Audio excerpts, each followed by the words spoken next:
کہ یا تو وہ مسلمان ہو جائیں یا پھر آپ کو اپنے ہاں آنے دیں، تو چلیں وہاں جا کر اسلام کا کام آسانی سے ہو سکے۔ لیکن ہم سب کو پتہ ہے کہ طائف میں آپ صلی اللہ علیہ وسلم کے ساتھ کیا سلوک ہوا۔ قریش مکہ پہلے ہی وہاں پہنچ چکے تھے، انہوں نے وہاں کے لوگوں کو جو ہے اور خاص طور پہ سرداروں کو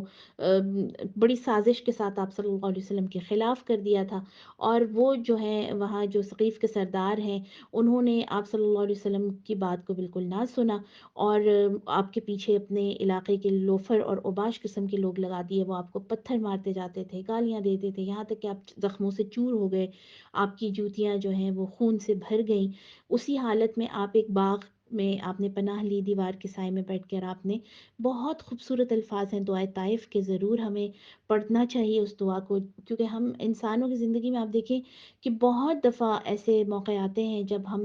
بے انتہا مایوسی کا شکار ہو جاتے ہیں، ایسے لگتا ہے کہ ہر طرف سے دروازے بند ہو گئے ہیں جیسے۔ اور آپ صلی اللہ علیہ وسلم کا جو سفر طائف تھا اور اس سے پہلے کے جو حالات تھے وہ بہت بڑا نمونہ ہے ہمارے لیے کہ ہمیں دکھوں اور مصیبتوں، اور جس وقت ہم اپنے آپ کو یہ سمجھ رہے ہوتے ہیں کہ مایوسی کی انتہا پر ہیں، اس میں ایک مسلمان کا طرز عمل کیا ہونا چاہیے اور اللہ کے ساتھ اس کو کس طرح سے دعا کا والا جو ہے وہ تعلق رکھنا چاہیے۔ اور اس کے بعد آپ صلی اللہ علیہ وسلم یہ واضح رہے کہ اسی سفر کے دوران کچھ ہی ٹائم کے بعد حضرت جبرائیل آئے تھے پہاڑوں کے، جو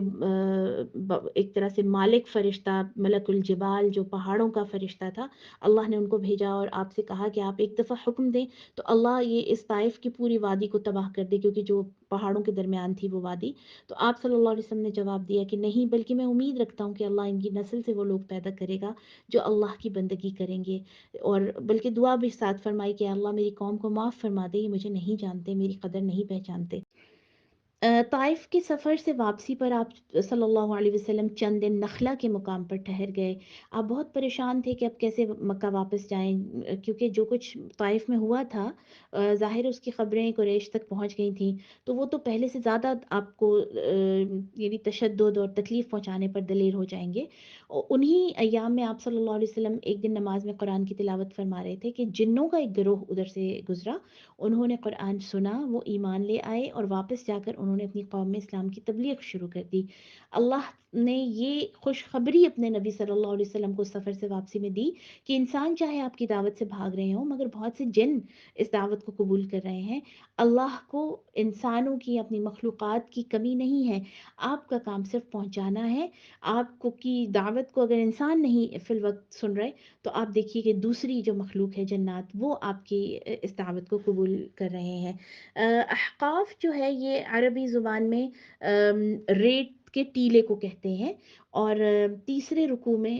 اس حوالے سے قوم عاد کے قصے کو بیان کرتے ہوئے حقف یا احقاف کا لفظ آیا ہے، اسی مناسبت سے اس کا جو نام ہے احقاف رکھا گیا ہے۔ سورہ احقاف میں اوورال اگر ہم دیکھیں تو اثبات توحید، رد شرک اور نبی صلی اللہ علیہ وسلم کے منصب رسالت کی وضاحت جو ہے وہ قریش کے سامنے کی گئی ہے۔ ان کو بتایا گیا ہے کہ تمہارے وہ الہ جنہیں تم اللہ کا تقرب حاصل کرنے یا شفاعت حاصل کرنے کے لیے پوجتے ہو، وہ بے بس اور لاچار ہیں۔ اسی طرح اس سورہ میں وادی احقاف میں بسنے والی قوم عاد کی ہلاکت کا تذکرہ ہے کہ کیسے وہ اپنے آپ کو شان و شوکت اور بہت عظیم الشان بلندیوں والا سمجھتے تھے، لیکن اللہ کا جب حکم آیا تو ان کا نشان بھی باقی نہ رہا۔ اسی طرح جنات کا قرآن سن کر ایمان لانے کا واقعہ ہے اس سورہ مبارکہ میں۔ قرآن اور رسول اللہ صلی اللہ علیہ وسلم پر اعتراضات کا جواب ہے، جو مذاق اڑا رہے تھے، جو اعراض کر رہے تھے، جو انکار کر رہے تھے قرآن کا، ان کے لیے ہلاکت کی دھمکی ہے۔ اسی طرح اس سورہ مبارکہ میں اس چیز کا بھی ذکر ہے کہ ایک انسان زندگی کے کئی ادوار سے گزرتا ہے، کئی مہینے وہ ماں کے پیٹ میں گزارتا ہے، پھر ماں کی گود میں گزارتا ہے جو رضاعت کا ٹائم ہے، پھر وہ بالغ اور جوان ہو کر اپنے قدموں پر، اور پھر 40 سال کا ہوتا ہے کہ جب وہ پوری طرح میچور ہو جاتا ہے اور اللہ کی طرف رجوع کرتا ہے۔ اور بہترین ہیں وہ لوگ کہ جو اس موقع پر اپنے لیے اور اپنے والدین کے لیے دعا مانگتے ہیں، اور اس دعا کا سورۃ الاحقاف میں جو ہمیں ایک سکھائی گئی ہے کہ جو انسان 40 سال کی عمر تک پہنچ جائے وہ اپنے والدین کے حق میں نیکی اور حسن سلوک کرتے ہوئے اور اپنی اولاد کے لیے دعا مانگتے ہوئے اس طرح سے اللہ سے جو ہے وہ مدد مانگے، ربی اوزعنی ان اشکر نعمتک التی انعمت علی وعلی والدی علي وأن أعمل صالحا ترضاه وأصلح لي في ذريتي إني تبت إليك وإني من المسلمين، کہ اے اللہ مجھے توفیق دے کہ میں تیری ان نعمتوں کا شکر ادا کروں جو تو نے مجھے اور میرے والدین کو عطا فرمائی، اور ایسے نیک کام کرتا رہوں جس سے تو راضی ہو جا،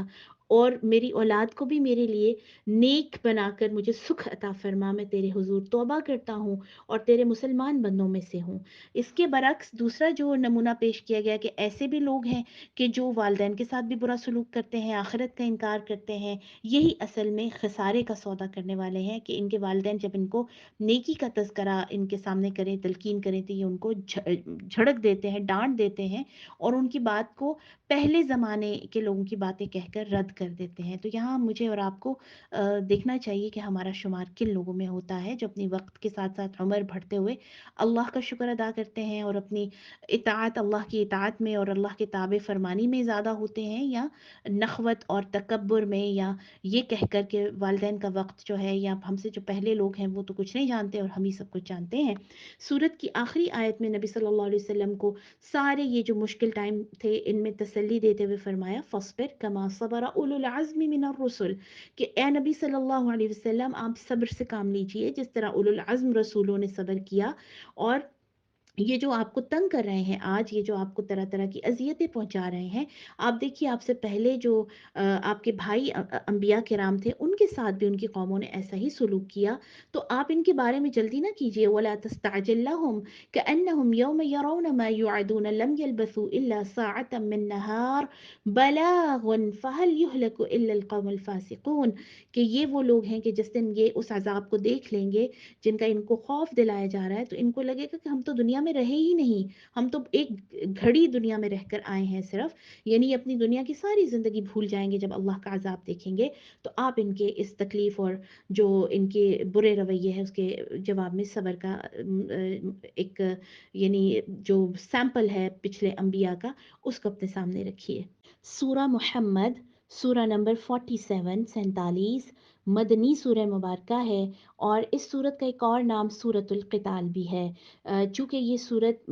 اس کا جو زمانہ نزول ہے وہ غزوہ بدر سے پہلے 2 ہجری میں اس سورت کا نزول ہوا، اور یہ وہ سورت تھی کہ جس میں مسلمانوں کو اب قریش مکہ اور کفار مکہ کے خلاف جہاد کرنے کا حکم دیا گیا تھا، اس لیے اس کا نام سورۃ القتال بھی ہے۔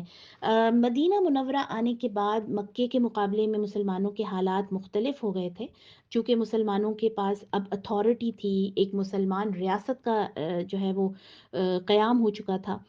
پورا ٹائم جو مکہ میں تھے نبی صلی اللہ علیہ وسلم اور مسلمان 13 سال، وہاں ان کو ہاتھ روکے رکھنے کی تلقین تھی، لیکن اب چونکہ مسلمان اتھارٹی تھے، ان کے پاس اختیار تھا، تو اب اہل ایمان کو بھی ظلم و ستم کے مقابلے میں اپنی فوج تیار کرنے اور دشمن سے مقابلہ کرنے کی پہلے اجازت دی گئی اور پھر حکم دیا گیا۔ اس صورت میں حکم دیا گیا ہے کہ کافروں سے جب مقابلہ ہو تو کمزوری نہ دکھائی جائے، میدان جنگ میں ان کی گردنیں ماری جائیں، ان کا زور توڑنے کے لیے ان کا سر کچل دینا چاہیے، اور جب جنگ ختم ہو تو دشمن کے جنگی جو قیدی ہیں انہیں مضبوط باندھ لیا جائے، اور جب حالات نارمل ہو جائیں، یعنی جب آپ قیدی پکڑتے تو ظاہر ہے جو دشمن ہے اس کے اوپر ایک آپ کا روب پڑتا ہے، اس کے اوپر ایک آپ کا دبدبہ ہوتا ہے، لیکن جب حالات نارمل ہو جائیں تو ان قیدیوں کو احسان کر کے چھوڑ دیا جائے یا فدیہ وصول کر کے انہیں رہا کر دیا جائے۔ چونکہ یہ جنگ بدر کے حوالے سے اور اس سے پہلے نازل ہونے والی صورت ہے، تو اس میں جنگی قیدی جو ہے ان کے حوالے سے اور ان کے حقوق کے حوالے سے کافی کچھ مل جاتا ہے۔ میدان جنگ میں تو دشمنوں کے ساتھ خوب بہادری سے قتال کیا گیا، لیکن جب وہ جنگی قیدی بن کر آئے آپ صلی اللہ علیہ وسلم کے پاس، تو آپ صلی اللہ علیہ وسلم نے ان کے حقوق بیان فرماتے ہوئے کہا، جو کہ پوری دنیا میں ایک جو ہیومن رائٹس کے حوالے سے جو سو کالڈ رولز ہیں اور لاز ہیں ان کے لیے ایک سیمپل ہے، ایک جو ہے ایگزامپل ہے، ایک نمونہ ہے، کہ جب یہ قیدی جنگی قیدی آپ کے پاس آئیں تو آپ صلی اللہ علیہ وسلم نے ان کے حقوق بیان فرماتے ہوئے فرمایا کہ نہ تو انہیں قتل کیا جائے، نہ ایذا پہنچائی جائے گی، انہیں پیٹ بھر کر کھانا کھلایا جائے، زخمیوں کی مرہم پٹی کی جائے، اور جن کا لباس پھٹ گیا انہیں نئے کپڑے بھی دیے جائیں۔ اس سورہ مبارکہ میں اللہ سبحانہ و تعالیٰ نے فرمایا تھا جنگ سے پہلے کہ تم اللہ کی مدد کرو تو وہ تمہاری مدد کرے گا اور تمہارے قدم جما دے گا، پھر فرمایا کافروں کو اللہ ملیا میٹ کر دے گا اور ان کا جو ہے کوئی حامی و ناصر نہیں ہوگا، جبکہ ایمان والوں کا حامی و ناصر اللہ ہے۔ دوسرے رکوع میں جنت اور اس کی نعمتیں بیان کی گئی ہیں، اور حضرت صلی اللہ علیہ وسلم سے یہ کہا گیا ہے کہ اپنے لیے بھی اللہ سے مغفرت طلب کریں، اور مومن عورتوں اور مردوں کے قصور معاف کرنے کے لیے بھی اللہ سے استغفار کریں۔ اسی طرح اس سورہ مبارکہ کا جو تیسرا رکوع ہے اس میں منافق اور مومنین دو سیمپلز ہمیں دیے گئے ہیں، کہ جو پہلے تو کہتے تھے، منافقین کا بیان کرتے ہوئے یہ سامنے آتا ہے کہ پہلے یہ کہتے تھے کہ ہمیں ہاتھ روکنے کا کیوں حکم دیا گیا، ہم ان سے مقابلہ کریں گے جو کفار ہیں۔ لیکن جس وقت قتال کا حکم نازل ہوا تو اہل ایمان نے تو فوراً لبیک کہا، لیکن یہ جو منافقت والے لوگ تھے جن کے دلوں میں نفاق تھا، وہ اللہ کے رسول کی طرف ایسے دیکھنے لگتے تھے جیسے کسی پر موت طاری ہو گئی۔ تو اللہ فرما رہا ہے اس سورہ مبارکہ میں تقریباً چوتھے رکوع میں کہ اللہ نے ان کو بے نقاب کر دیا ہے، تم ان کے چہرے جلد پہچان لوگے جو جن کے دلوں میں نفاق ہے۔ اسی طرح اس سورت کے آخر میں اہم بڑی ہدایات ہیں کہ اہل ایمان تم ان کے روب میں نہ آؤ اور دب کر صلح کی درخواست نہ کرو، غلبہ تمہارا ہی مقدر ہے، اللہ تمہارے ساتھ ہے، وہ تمہارے اعمال کو ہرگز ضائع نہیں کرے گا، اور اللہ کے راستے میں خرچ کرنے سے اپنے آپ کو بخل کی طرف نہ لے کر جاؤ، کیونکہ دیکھیے اللہ کے دین کا جو غلبہ ہے اور قیام ہے، چاہے وہ قتال کی اور جہاد کی شکل میں ہو، چاہے اللہ کے دین کے علم کی اشاعت کی شکل میں ہو، ان دونوں صورتوں میں مسلمانوں کو خاص طور سے آپ دیکھیے کہ مالی مدد کی ضرورت ہوتی ہے، اور وہ مدد مسلمانوں کے صدقہ سے ہی میسر آ سکتی ہے۔ تو اس سورہ مبارکہ میں پھر اس کا تذکرہ ہے کہ اس میں بخل کا ساتھ نہیں لینا چاہیے، بخل نہیں کرنا چاہیے اللہ کے راستے میں دیتے ہوئے، کیونکہ اللہ غنی ہے اور تم اس کے محتاج ہو۔ اسی طرح آخری آیت جو ہے اس سورہ مبارکہ کی، کہ اللہ اور اس کا دین تمہارا محتاج نہیں ہے، اگر تم اللہ کے احکامات کی اطاعت نہیں کرو گے تو اللہ کسی اور قوم کو چن لے گا جو تمہاری طرح بزدل نہیں ہوں گے، اور اللہ کی یہ سنت ہے کہ وہ قوموں کو کسی کام کے لیے چنتا ہے تو جب تک وہ اس کا حق ادا کرتے رہیں اللہ اپنی رحمت اور ان کو نصرت سے نوازتا ہے، لیکن جب لوگ اپنے فرض سے جو حقیقی ان کے ذمہ داری ہے اشاعت اور اقامت دین کی، جب وہ اس سے اپنے آپ کو دور کرنے لگے تو اللہ ان کو راندہ درگاہ بنا دیتا ہے، ان کو عبرت کا نشانہ بناتا ہے، اور ان کی جگہ کوئی اور قوم کھڑی کر دیتا ہے۔ تو آج ہم تاریخ کے جس دور سے گزر رہے ہیں، جس میں آپ دیکھیے جہاد سے ہم کتنے دور ہیں، اسلام سے کتنے دور ہیں، جہاں لوگ جہاد کر رہے ہیں ہم اس کو بھی کئی طرح کی میننگز دے رہے ہوتے ہیں، اور آپ دیکھیے مسلمان اس وقت پوری دنیا میں، چاہے فلسطین ہے چاہے کشمیر ہے، کس حالت میں ہے۔ یہ صرف اسی لیے ہے کہ ہم اس جو قتال اور جہاد کا اللہ نے حکم دیا ہے اس سے اپنے آپ کو ہم نے بہت دور رکھا ہوا ہے، اور اس دنیا کے اندر اپنے آپ کو ہم نے ایک طرح سے تساہل پرستی اور بزدلی کے ساتھ دھسا دیا ہے۔ تو اب دیکھیے کہ اللہ کس نئی قوم کو کھڑا کرتا ہے، کیونکہ یہ اللہ کی سنت ہے، اور اللہ ہمیشہ یوں ہی کرتے رہے ہیں کہ اللہ وہاں سے اپنی دین کی مدد کے لیے لوگ کھڑے کرتے ہیں جہاں سے انسان سوچ بھی نہیں سکتا۔ تو اللہ کریم ہمیں اور ہماری اولادوں کو اقامت دین، اشاعت دین اور دین کے جو مددگار لوگ ہیں ان لوگوں میں شامل کرے، آمین۔ وما علینا الا البلاغ۔ السلام علیکم ورحمۃ اللہ۔